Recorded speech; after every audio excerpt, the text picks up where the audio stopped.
যারা যারা সন্ত্রাসী করবে, চাঁদাবাজ করবে, তাদের ঠিকানা এদেশে হবে না, হবে না। বাংলাদেশ জামাত ইসলামী এদেশের শান্তিকামী জনতাকে সাথে নিয়ে যারা যারা চাঁদাবাজ, দুর্নীতিবাজ, দখলবাজ, সন্ত্রাসবাদ সবাইকে একসাথে দেশকে ঝাঁটিয়ে পিটিয়ে বিদায় করবে ইনশাআল্লাহ। এবং যারা যারা আমরা সর্বশেষ এই গত পরশু দিনে যে ঘটনা ঘটেছে সেই দৃশ্য দেখার মতো নয়। সারা দেশ উত্তাল হয়ে গেছে। ছাত্র জনতা এই দলকে, তাদের রূপকে চিনে ফেলেছে। তারা নিজেদের লোকদেরকে কন্ট্রোল করতে পারে না, তারা দেশকে কেমনে কন্ট্রোল করবে? নিজেদের লোকদেরকে এই পর্যন্ত 2 শতাধিক লোক 1 বছরের মধ্যে নিজেরাই নিজেদেরকে হত্যা করেছে। সাধারণ মানুষের কতজনকে হত্যা করেছে তার কোনো হিসাব নাই। তারা মনে করছে যে ক্ষমতায় যাওয়ার আগেই ক্ষমতার বাহাদুরি দেখাচ্ছে। এই ধরনের সন্ত্রাসী এবং চাঁদাবাজিদেরকে এদেশের মানুষ প্রত্যাখ্যান করবে ইনশাআল্লাহ। এবং এই সমস্ত এলাকায় এলাকায়, পাড়ায় মহল্লায় আপনারা প্রতিরোধ করে তোলেন সন্ত্রাসবাজি, চাঁদাবাজির বিরুদ্ধে, যাতে করে এরা এখান থেকে বিতাড়িত হয়। তারপরে বাংলাদেশ জামাত ইসলামী এদেশের শান্তিকামী জনতাকে সাথে নিয়ে এটা একটা কল্যাণ রাষ্ট্রে পরিণত করবে ইনশাআল্লাহ। এবং পরবর্তীতে সামনে 19শে জুলাই সমাবেশ দেখেছে, আপনারা সবাই সে সমাবেশে আসবেন এবং সকলকে সাথে নিয়ে যাবেন। আমরা একটা নতুন দেশের স্বপ্ন বাংলাদেশ জামাত ইসলামী সবাইকে দেখাতে চাই, সবাইকে সাথে নিয়ে একটা নতুন দেশ করতে চাই।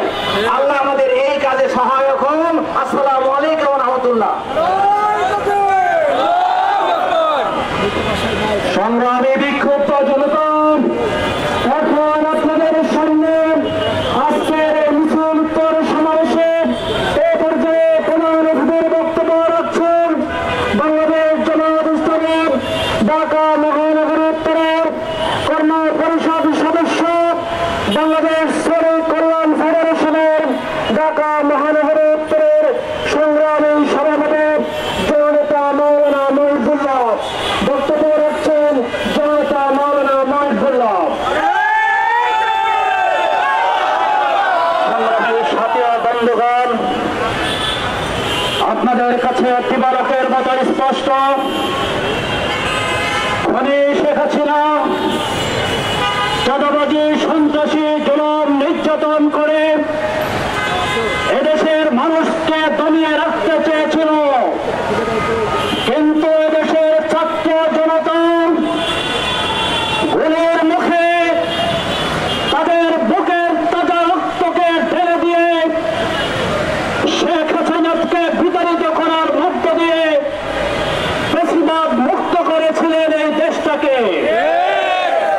কিন্তু আমরা লক্ষ্য করেছি শেখ হাসিনা চলে যাওয়ার পরে নব্য প্রতিবাদের উদয় হয়েছে। নব্য প্রতিবাদ শেখ হাসিনার এই অধঃপতন থেকে শিক্ষা না নিয়ে বরং তারা দেশকে চাঁদাবাজ এবং সন্ত্রাসের অঙ্গরাজ্যে পরিণত করেছে। আমরা স্পষ্ট আপনাদেরকে স্মরণ করে দিতে চাই, লেসন দিতে চাই। আপনাদের যারা চাঁদাবাজে লিপ্ত এই লোকগুলোকে শুধুমাত্র আপনাদের পিছনে না হাঁটিয়ে এদেরকে কর্মসংস্থানের ব্যবস্থা করে দেন।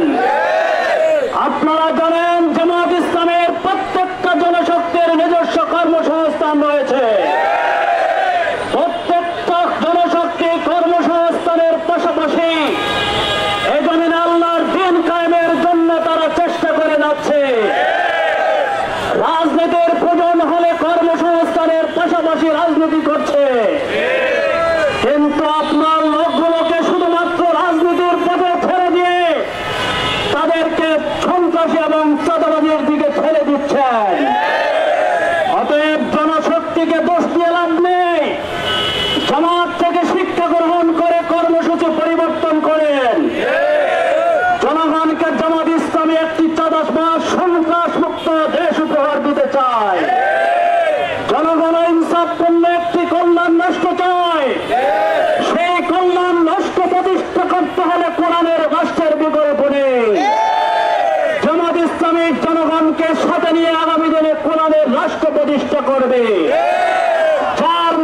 থেকে চাঁদাবাজ, সন্ত্রাস, দুর্নীতি, অপরাধ দূর হতে হবে ইনশাআল্লাহ।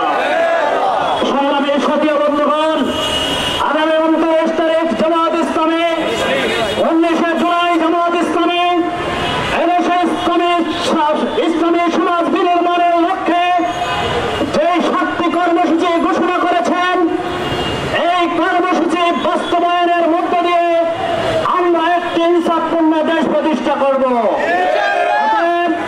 19 জুলাই সকল ঢাকাবাসীকে, দেশবাসীকে শরণার্থী উদ্ধারে সহযোগে অংশগ্রহণ করার মধ্য দিয়ে আগামী দিনে একটি সুশীল এবং সোনালী সমাজ বিনির্মাণের পথ উন্মুক্ত করবেন। এই আহ্বান রেখে সকলকে 19 জুলাই শরণার্থী উদ্যানের অংশগ্রহণের আহ্বান জানিয়ে আমাদের যে সোহাগ ভাইকে নেট করে হত্যা করা হয়েছে তার পরিবারের প্রতি সমবেদনা প্রকাশ করে দোষীদের দৃষ্টান্তমূলক শাস্তির দাবি করে শাস্তি কার্যকর করার জন্য সরকারকে উদাত্ত আহ্বান জানিয়ে